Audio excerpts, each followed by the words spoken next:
올려드리겠습니다.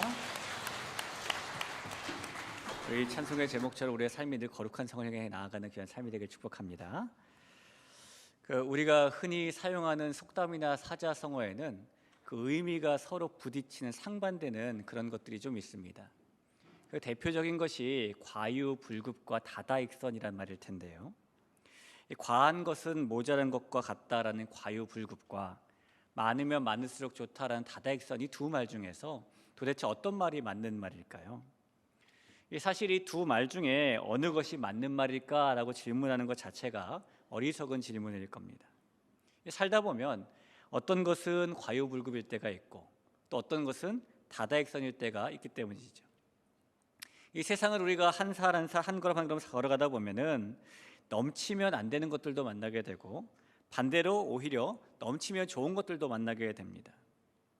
예를 들면 욕심이나 식욕이나 소비, 이런 것들은 통상적으로 넘치면 안 된다고 생각이 되는 것들이죠.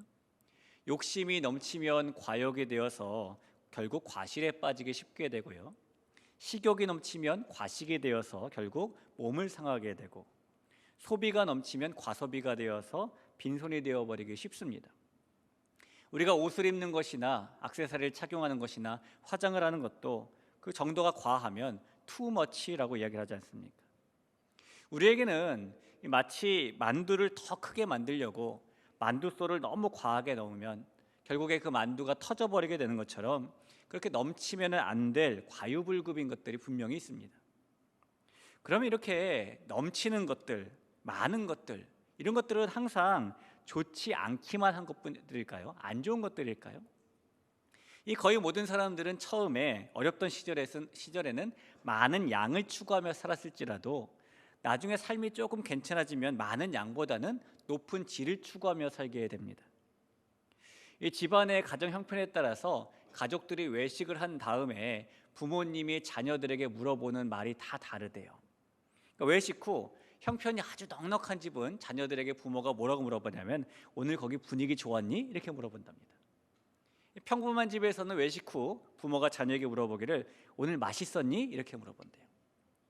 형편이 좀 어려운 집은 부모가 외식 후 자녀에게 물어볼 때에 오늘 많이 먹었니? 이렇게 물어본답니다. 그러니까 사람들은 삶의 여유가 생길수록 점점 양보다는 질이라는 생각을 하고 사는 겁니다.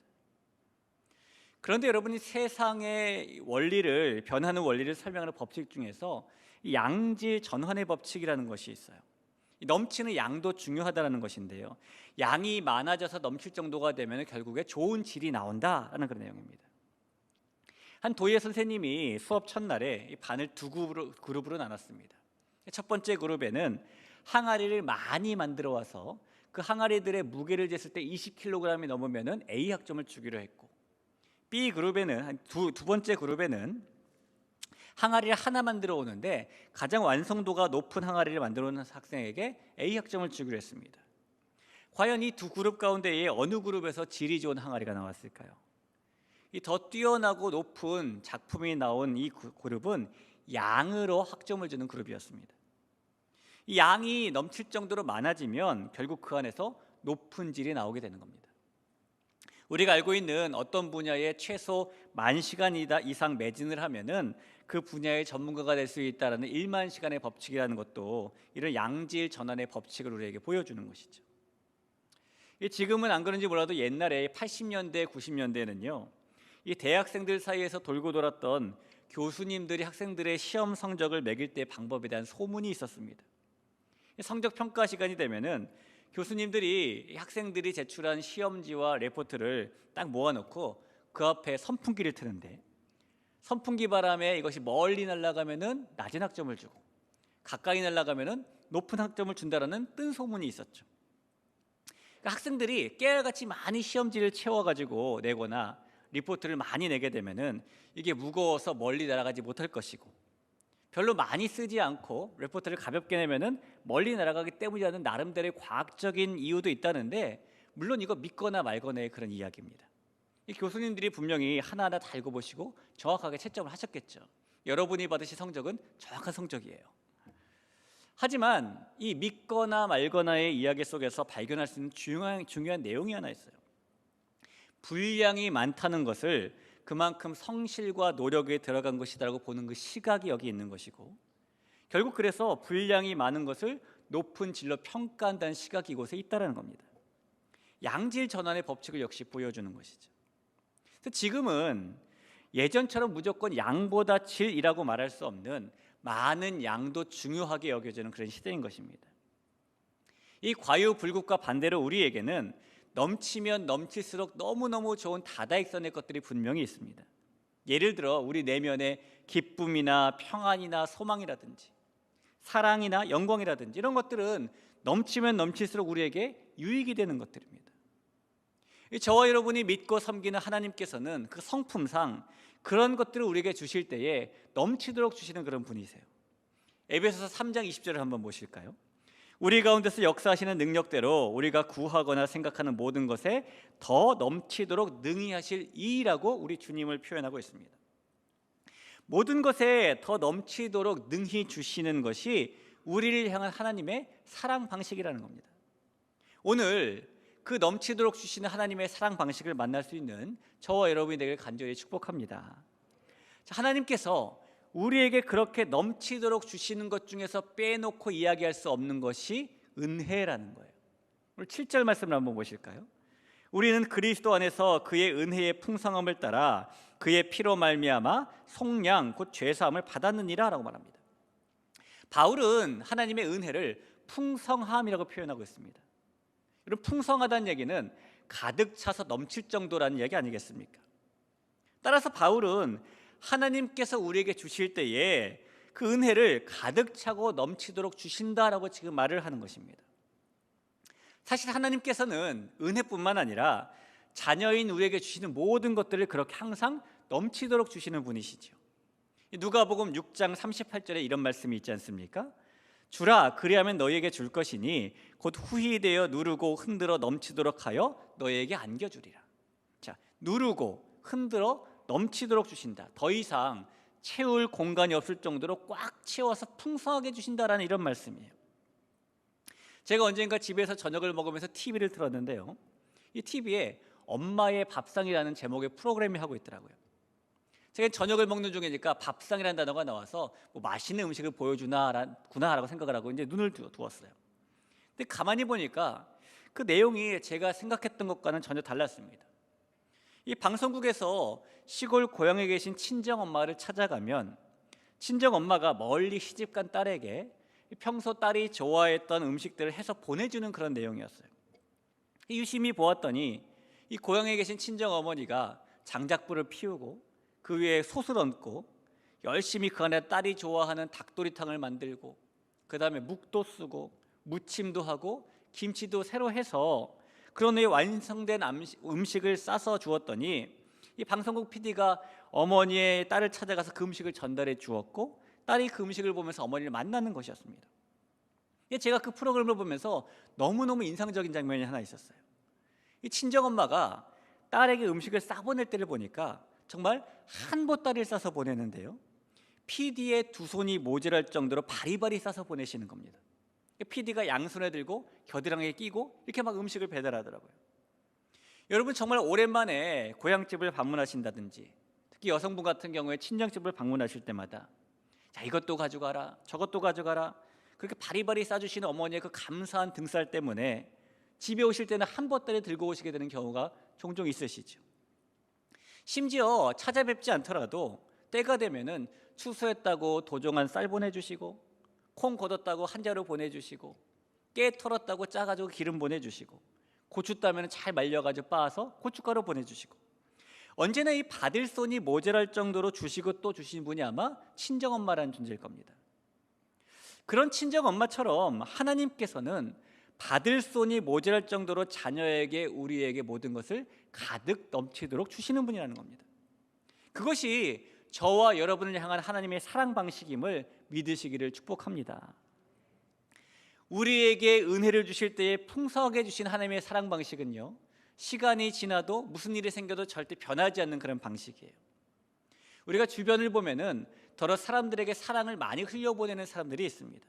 언제나 선한 일에 힘쓰고 늘 자기보다는 이웃에게 시간과 사랑을 먼저 나누어주고 마치 부모가 자녀에게 흘려보내는 것처럼 이웃에게 내리사랑을 닮은 선함을 흘려보내주고, 또 물이 아래로 흐르는 것, 위에서 아래로 흐르는 것처럼 항상 낮은 곳을 찾아다니며 더 필요한 곳을 찾아다니면서 사랑을 넘치도록 흘려보내는 그런 사람들이 분명히 있습니다.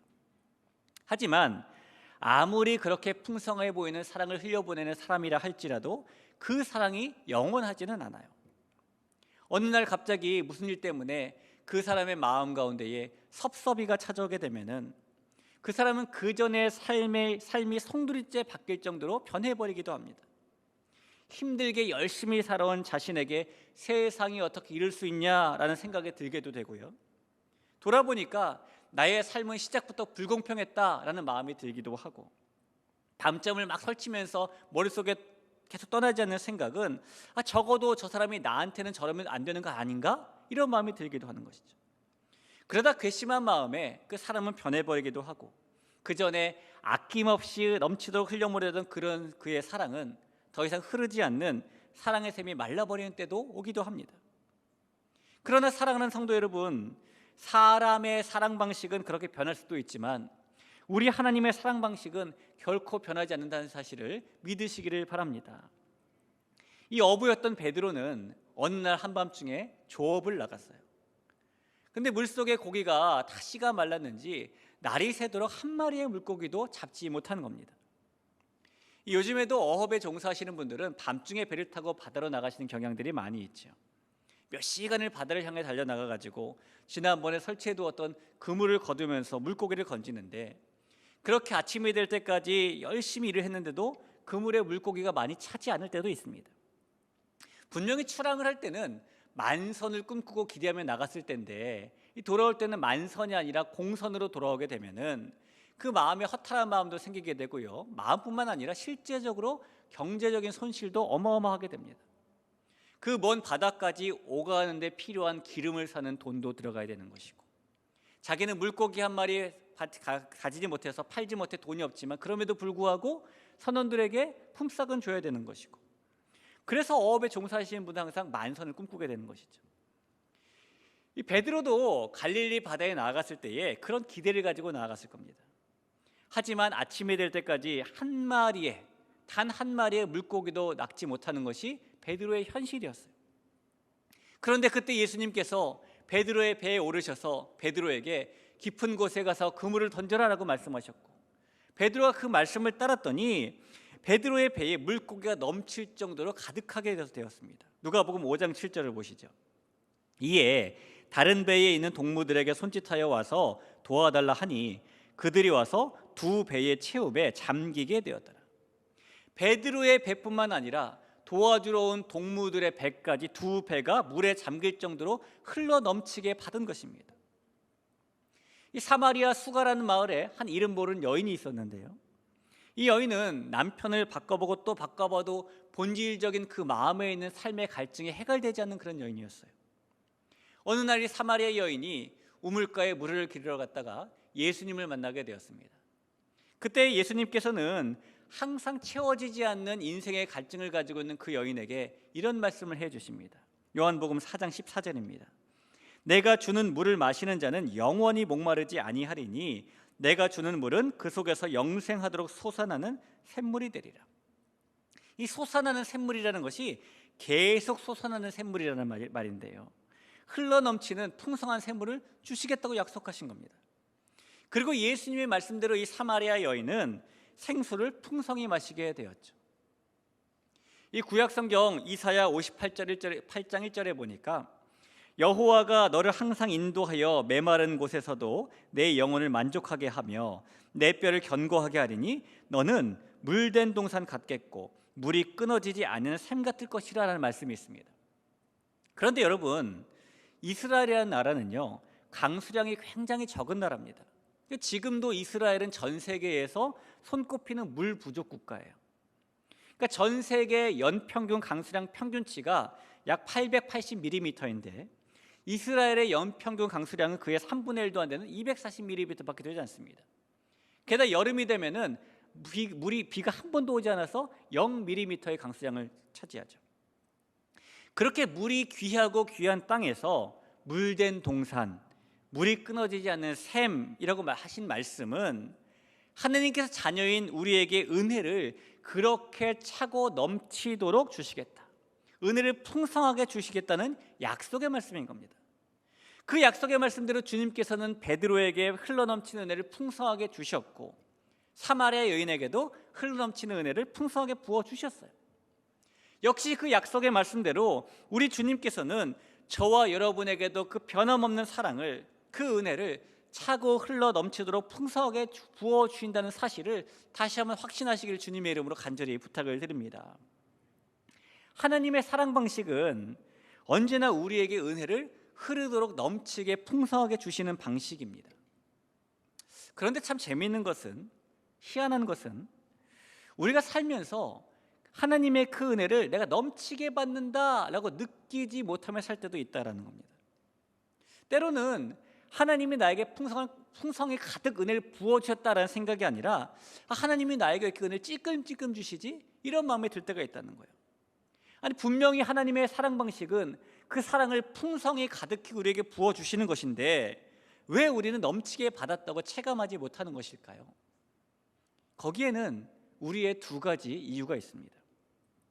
우선 우리가 이 풍성한 은혜를 정말로 체감하지 못하고 사는 첫 번째 이유는, 때로는 하나님께서 준비하신 그 가득한 은혜를 우리에게 주실 때에 한 번에 주시는 것이 아니라 여러 번에 나누어서 주시기 때문입니다. 이런 예를 들어볼까요? 어떤 사람이 몸이 아파서 병원에 가게 되었습니다. 의사가 이 환자를 열심히 진찰을 하더니 처방을 하기를 오늘 링거를 맞고 가라고 처방을 했어요. 그 처방한 링거의 양이 250ml였습니다. 그리고 이제 링거실에 가서 주사를 맞게 되었는데 간호사가 따끔합니다 라고 주사를 찌른 다음에 링거를 놓아주고 나갔는데, 돌려다 보니까 이 정작 링거 수액이 몸에 들어오는 게 어떻게 들어오냐면은 똑똑 이러면서 조금씩 들어오는 거예요. 그렇죠? 근데 신기한 것은요, 시간이 지나고 나면은 결국에는 의사가 처방한 250ml의 수액이 전부 우리 몸에 들어온다는 겁니다. 우리는 하나님께서 우리에게 풍성한 은혜를 주실 때에 풍성한이라는 말의 느낌 때문에 한 번에 부어주신다고 생각하는 경향이 있지만 꼭 그런 것만은 아니에요. 다시 링거 얘기로 돌아가면은, 링거를 맞을 때에 성격이 급한 사람은 왜 이렇게 이게 더디 떨어지냐고 간호사가 자리를 비운 사이에 막 조절해가지고 수액이 떨어지는 속도를 막 똑똑똑똑똑 이렇게 만들기도 하죠. 여러분, 그러면 어떻게 되는지 아십니까? 주사 맞는 팔이 아파져요. 이 수액이 들어가는 혈관에 압력이 커지기 때문에 혈관이 무리가 가는 겁니다. 하나님께서 때로 은혜를 우리에게 한 번에 쏟아부어 주시는 것이 우리에게 무리가 된다고 보시기 때문에 그 은혜를 나누어서 흘려보내실 때도 있는 겁니다. 하지만 그렇게 나누어진 은혜를 우리가 계속해서 받고 나면은 결국에 하나님께서 주시려고 준비했던 그 풍성한 은혜의 총량을 다 받게 되는 것이죠. 마치 큰 대야에다가 물을 받을 때에 한꺼번에 물을 쏟아부어서 가득 차게 만들 수도 있지만, 호스를 연결해가지고 물을 조금씩 받으면서 가득 차게 만들 수 있는 것과 마찬가지입니다. 그런 것처럼 결국 우리는 하나님께서 우리에게 주시려고 준비하신 차고 흘러넘치는 그 풍성한 은혜를 다 받게 된다는 겁니다. 따라서 우리가 느끼지 못하고 있다라고 할지라도 하나님께서 나에게 은혜를 풍성히 주시지 않아 라고 말할 수는 없는 겁니다. 하나님께서는 언제나 우리에게 차고 흘러 넘치는 풍성한 은혜를 주신다는 사랑의 방식을 가지고 계신 거예요. 자, 또 하나 우리가 하나님의 그 풍성한 은혜를 충만하게 체감하지 못하는 두 번째 이유는요, 때로는 그 넘치는 하나님의 은혜를 받을 우리의 잔이 작기 때문입니다. 열왕기 하에 보니까 선지자 엘리사의 제자 중 한 명이 죽었습니다. 그 죽은 제자가 생전에 빚을 지고 있었는데요, 그만 그가 죽고 나니 남은 아내와 아들들이 그 빚을 갚을 방도가 없는 겁니다. 그러자 채권자들이 찾아와서 이 여인의 두 아들을 종으로 데려가려고 했어요. 채권자의 이런 행동은 율법에서 보장해주고 있는 권리였기 때문입니다. 레위기 25장 39절에 보니까 너와 함께 있는 내 형제가 가난하게 되어 내게 몸을 팔리거든 이라고 말을 하는데, 내게 몸을 팔리거든 이라는 이 말씀이 빚을 지고 갚지 못했을 경우에 채무 노예가 되어서 일정 동안 노동력으로 빚을 갚도록 한 것을 말하는 거예요. 여러분, 21세기인 지금도 여인이 남편을 여의고 아이들을 혼자 키우며 살아가는 것이 쉽지 않은데, 모든 재산권이 성인 남성에게 있었던 이 구약 시대에 남편이 죽고 아이들과 살아가야 하는 여인의 삶은요, 상상 이상으로 더더욱 힘든 일입니다. 오죽하면은 이 구약 성경에서 하나님의 백성들이 항상 이유 없이 돌봐야 되는 그런 세 부류의 사람들로 고아와 나부네 그리고 과부를 언급하고 있을 정도죠. 엘리사의 제자였던 남편이 죽고 빚을 갚을 길이 없게 되자 두 아들을 종으로 보낼 수 없었던 이 여인은 엘리사를 찾아와 도움을 청했습니다. 엘리사가 사정 이야기를 잘 듣더니 여인에게 물었어요. 그럼 집에 가지고 있는 게 뭐냐?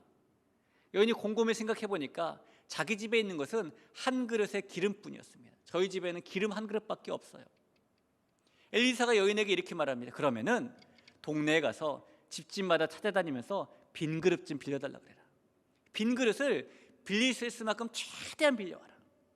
그리고 집에 가서 아이들과 함께 그 빈 그릇에다가 기름을 부어라. 그리고 그것을 팔아 빚을 갚아라라고 말해줍니다.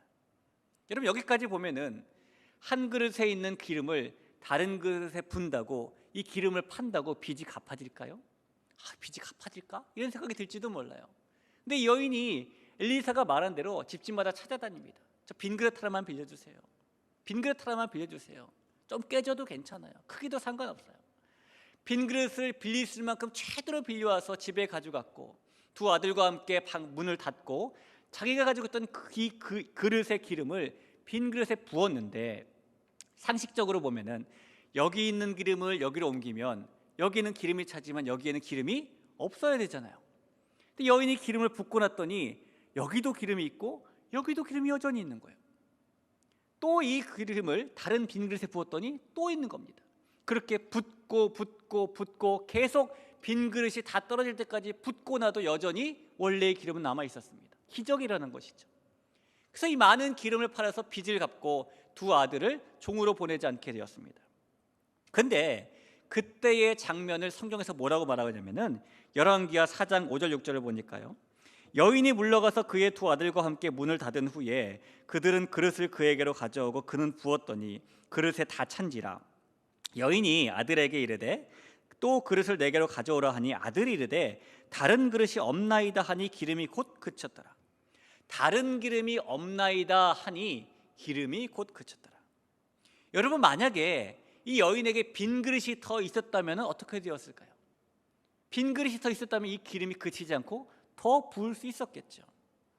하나님께서 분명히 우리에게 주시고자 하시는 은혜는 풍성하게 흘러넘치는 은혜입니다. 만약 우리가 가진 그릇이 크고 그 빈 그릇이 많다면 우리는 그 은혜를 풍성히 받을 수 있을 겁니다. 그러나 만약에 반대로 우리가 가진 그릇이 작다면, 빈 그릇이 몇 개 없다면 우리는 하나님이 준비하신 풍성한 은혜를 체감하지 못하고 누리지 못하고 살게 되는 것입니다.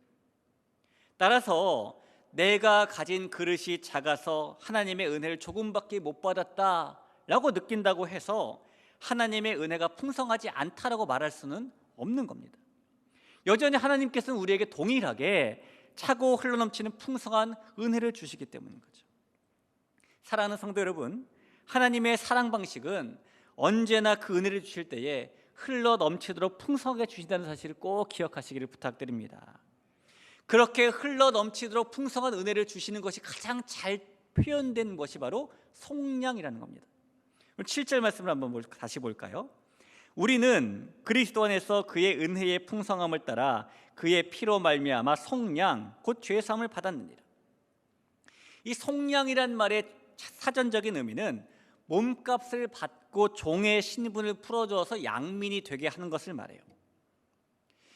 이 로마 제국은 상당 부분 노예제도 때문에 유지가 되었던 사회입니다. 학자들마다 의견이 다르지만은 1세기, 2세기 때의 로마에 있던 이 노예들의 인구가 로마 시민들의 15%에서 25%가 된다라는 연구도 있고요.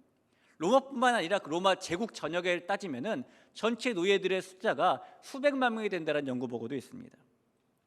그런데 당시 로마의 법률은 이 노예를 살아있는 사람으로 취급하는 것이 아니라 사물로 분류한 데 문제가 있어요. 로마에서는 노예를 대할 때에 마치 집에서 쓰는 이런 컵과 똑같이 여겨가지고 쓰다가 떨어뜨려 깨지면은 아깝다라는 마음을 가지지만은 또 구하면 되는 그런 취급을 받으며 사는 사람들이 노예입니다. 그러니까 우리가 자동차를 타고 가다가 추돌 사고가 나면은 보험회사에서 전화하고 접수를 하게 되잖아요. 그럼 보험회사에서 접수를 두 가지를 받게 됩니다. 하나는 자동차에 타고 있던 사람들을 위한 대인 접수를 받게 되고, 또 하나는 망가진 자동차를 위한 대물 접수를 받게 되죠. 만약에 이런 보험이 만약에 로마에 있었다면은, 자, 노예가 집에서 일을 하다 다쳤어요. 그럼 주인이 접수해야 되는 보험은 대인이 아니라 대물 접수가 되는 겁니다. 노예는 그렇게 물건으로 취급되던 그런 사람들입니다. 그런데요, 그렇게 노예로 취급받던 물건으로 취급받던 이 노예가 물건이 아니라 사람으로 대우받을 수 있는 유일한 방법이 하나 있었습니다. 어떤 사람이 그의 주인에게 가서 그 노예의 몸값을 지불하고 그 사람을 내 노예로 삼는 것이 아니라 자유인으로 풀어주면 되는 겁니다. 그렇게 노예의 몸값을 지불하고 자유인으로 풀어주는 것을 속량이라고 부르는 겁니다. 이 바울이 편지를 써보내고 있는 에베소 지역에도 노예 제도가 만연했기 때문에 속량이라는 개념은 이 성도들도 잘 알고 있는 그런 개념이었습니다. 그래서 바울은 에베소 교회의 성도들에게 우리가 속량을 받았다, 하나님께서 죄의 노예였던 우리를 위해서 몸값을 치러주시고 우리를 죄로부터 자유인으로 풀어주셨다고 지금 말하는 겁니다. 그리고 바울은 하나님께서 그렇게 하신 것은 우리에게 은혜를 풍성하게, 은혜를 차고 넘치도록 주셨기 때문이다라고 지금 말하고 있는 거예요. 왜 이 속량이라는 것이, 이 속량의 은혜가 넘치도록 주시는 하나님의 사랑 방식을 가장 대표적으로 표현하는 모습일까요? 여러분, 보통 값을 치를 때는요, 그 물건에 딱 맞는 값을 치르는 게 맞는 것이죠. 이 컵을 하나 사면서 이것을 갖다가 100만 원을 주고 산다? 라고 생각을 하면은 값어치가 그게 아닌데? 라고 이상하게 생각하는 겁니다. 얼마 전에 여러분 다 들어보셨을 겁니다. 대전에서 약국을 운영하는 한 약사가, 그 이야기가 사회적으로 큰 문제가 된 적이 있었죠. 어떤 사람이 이 약국에 들어가서 숙취 해소제 2병을 사고 결제하기 위해서 카드를 내밀었는데 약사가 10만 원을 결제했다는 거예요. 그래서 이 사람이 환불을 요구하자 약사가 말하기를 이 법적으로는 아무런 문제가 없으니까 민사소송을 해서 환불받아라 라고 말했다는 겁니다. 여러분, 이 일이 뉴스에 보도되면서 그 약국을 확인해 봤더니 이 약국에서는 숙취 해소제뿐만이 아니라 마스크도 하나에 5만 원, 감기약도 하나에 5만 원, 5만 원을 왜 이렇게 좋아하는지 바카스도 한 병에 5만 원을 붙이고 팔고 있다는 거예요. 결국 이 일이 문제가 되어서요, 결국 그 약국이 폐업을 했고, 대한약사회 윤리위원회에서는 이 보건복지부에다 이 약사의 면허를 취소해 주세요라고 요청할 예정이라고 합니다. 근데 일이 왜 이 정도까지 되었을까요? 물론 그 약사의 말대로 바카스 한 병에 5만 원이라고 써붙이고 파는 것이 가격 정찰제만 지키면 법적으로는 아무런 문제가 없는 것이 맞습니다. 그러나 그 물건에 누가 보기에도 걸맞지 않는 가격이 붙어 있으니까 문제가 되는 겁니다. 그렇다면 죄의 종으로 살았던 우리를 죄로부터 자유하게 속량하기 위해 치러야 되는 걸맞는 값어치는 얼마가 될까요? 과연 하나님의 아들이신 예수님의 생명이라는 값이 어느 누가 보기에도 우리에게 걸맞는 값어치가 맞을까요? 로마 시대로 바꿔 표현해 보자면 노예 한 사람을 속량하기 위한 값으로 주인이 자기 외아들의 목숨을 내주는 것이 당연해 보이는 일일까요? 결코 그렇지 않습니다. 그래서 우리를 속량하시기 위해 하나님께서 독생자 예수님을 우리에게 주셨다는 것은, 예수님의 생명을 값으로 치르셨다는 것은 정말 넘치고 넘치는 은혜라고 말할 수밖에 없는 것입니다. 그래서 우리를 죄에서 건지시고 자녀 삼아주신 하나님의 이 속량이 우리를 향한 은혜를 차고 흐르도록 넘치게 해주시는 하나님의 사랑 방식이 극치로 보여줬다고 우리는 말할 수 있는 것이죠. 사랑하는 성도 여러분, 저와 여러분이 그런 하나님의 사랑 방식에 따라서 넘치도록 은혜를 받은 사람들입니다. 그런 사람들임을 꼭 믿고 살아가시길 간절히 부탁을 드립니다. 우리가 이 오늘 말씀에서 우리가 중요하게 봐야 될 한 가지 사실이 또 있는데요, 그것은 우리는 그런 하나님의 사랑 방식에 따라서 차고 흘러 넘치는 하나님의 은혜를 그렇게 받았고 또 지금도 계속 받고 있다라는 겁니다. 우리 한 번만 더 7절 말씀을 또 볼까요? 우리는 그리스도 안에서 그의 은혜의 풍성함을 따라 그의 피로 말미암아 속량 곧 죄사함을 받았느니라 라고 말을 하죠. 여기 받았느니라 라는 말을 원어 성경으로 보면 엑소멘, 현재 시제를 사용하고 있어요. 무슨 말이냐면 바울은 지금 우리가 그런 풍성한 하나님의 은혜를 과거에 받았다라고 말하는 것이 아니라 그런 풍성한 하나님의 은혜 속량을 지금 계속 받고 있다라고 말하고 있는 겁니다. 바울은 지금 현실적으로 감옥에 갇혀 있어요. 그런데 감옥에 갇혀 있던 이 바울이 써보냈던 다른 편지인 빌립보서에 보면은 자기는 지금 너무 기쁘다라고 말을 합니다. 이 감옥 안에 갇혀 있는데 현실적으로 어떻게 기쁠 수 있을까요? 이 바울은 나중에 완성될 구원, 죽어서 천국에 가는 구원의 은혜로 풍성하게 그 은혜를 풍성하게 받았지만 또한 오늘 그가 당한 어려운 현실, 힘들 상황 속에서도 역사하시는 하나님의 은혜도 풍성하게 받고 있기 때문인 겁니다. 그래서 바울이 속량을 받았다가 아니라 속량을 지금 받고 있다라고 표현하고 있는 거예요. 우리도 마찬가지죠. 우리도 우리의 영혼이 구원받는 풍성한 은혜의 속량을 받았습니다. 또한 우리도 오늘 내가 겪고 있는 어려움에서 건져주시는 그 풍성한 은혜의 속량도 계속 받고 있습니다. 우리가 흘러 넘치는 풍성한 은혜를 지금 현재에도 받는 것은 너무너무 중요한 일입니다. 왜냐하면 우리가 오늘 하나님의 풍성한 은혜를 받아야 그 은혜로 오늘을 이기며 살 수 있기 때문이에요. 사랑하는 성도 여러분, 우리는 절대로 과거의 은혜의 영광에만 사로잡혀 살아서는 안 됩니다. 오늘의 은혜는 오늘을 이기게 하는 힘이고 오늘을 이기게 하는 그 힘은 오늘 주어지는 것이기 때문입니다. 우리가 현실적으로 어려울 때에 우리에게 필요한 것은 과거에 샘솟았던 그 은혜가 아니라 지금 샘솟는 은혜인 것이에요. 우리는 과거의 은혜를 가지고 오늘을 사는 사람들이 아닙니다. 우리는 오늘의 은혜를 가지고 오늘을 사는 사람들이라는 겁니다. 하나님의 여전한 사랑 방식, 차고 넘치도록 주시는 풍성한 은혜, 그것이 오늘을 살아갈 수 있는 힘을 주는 능력이 되기 때문이죠. 그래서 저와 여러분은 그 은혜를 사모하며 살아가야 되는 겁니다. 우리의 영혼을 속량하신 한없는 은혜를 받은 귀한 성도 여러분, 그 은혜뿐만 아니라 우리가 오늘을 이기며 살 수 있도록 힘을 주시는 하나님의 그 풍성한 은혜를 사모하며 살아가시길 간절히 축복합니다. 바울이 에베소 사역을 마친 후 떠난 다음에 이 에베소 교회에는 바울이 자식처럼 여겼던 디모데가 가서 사역을 하게 되었습니다. 바울이 그 디모데에게 편지를 써보낸 것이 디모데 전서와 후서이죠. 근데 디모데 전서 후서를 보면은 에베소 교회의 안타까운 상황이 나와요. 에베소 교회가 안타깝게도 후메네오와 알렉산더라는 양심을 버리고 믿음의 파선을 당한 사람들에게 장하게 된 것입니다. 그리고 그들은 에베소 교회의 다른 성도들이 하나님의 은혜에서 멀어지도록 만들었습니다. 그런 상황에서 에베소 교회에게 가장 필요했던 것은 넘치도록 풍성한 하나님의 은혜를 다시 한번 확인하는 거였습니다. 하나님의 여전한 사랑 방식을 다시 한번 만나는 것이었습니다. 그래서 바울은 그런 에베소 교회에게 하나님의 사랑 방식은 여전히 은혜를 차고 넘치도록 풍성하게 주시는 것이라고, 너희들이 바로 그런 은혜의 속량을 받은 사람들이고 그런 은혜를 오늘을 이기기 위해서 받고 있는 사람들이라고 지금 말해주고 있는 겁니다. 하나님의 풍성한 은혜로부터 출발해야 이 에베소 교회가, 그 성도들이 다시 영광스러운 교회로 바르게 세워져 가고 올바른 방향으로 나아갈 수 있기 때문이었겠죠. 이런 말씀을 보면 하나님의 영광스러운 교회는 주시는 넘치는 은혜로부터 출발하는 겁니다. 그렇게 넘치도록 은혜를 주셔서 영광스러운 교회를 세워 나가는 것이 하나님의 사랑 방식이기 때문이에요.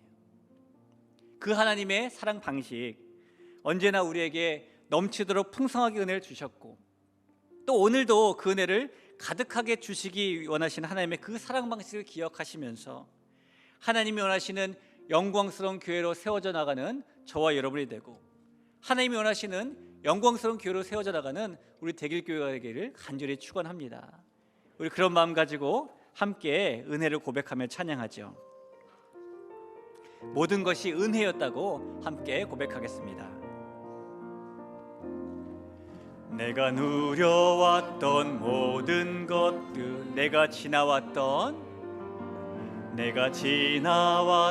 모든 시간, 내가 걸어왔던 모든 시간이 당연한 것 아니라 은혜였소. 아침 해가 뜨고 저녁에 노을, 봄의 꽃향기와 가을의 열매, 변하는 계절의 모든 당연한 것 아니라 모든 것이 은혜,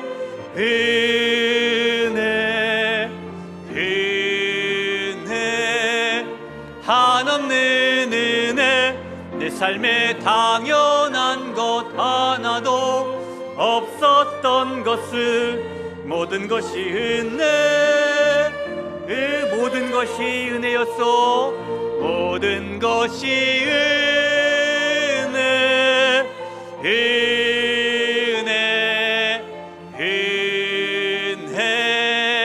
한없는 은혜.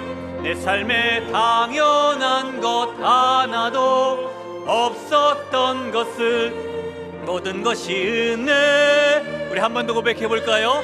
모든 것이 은혜,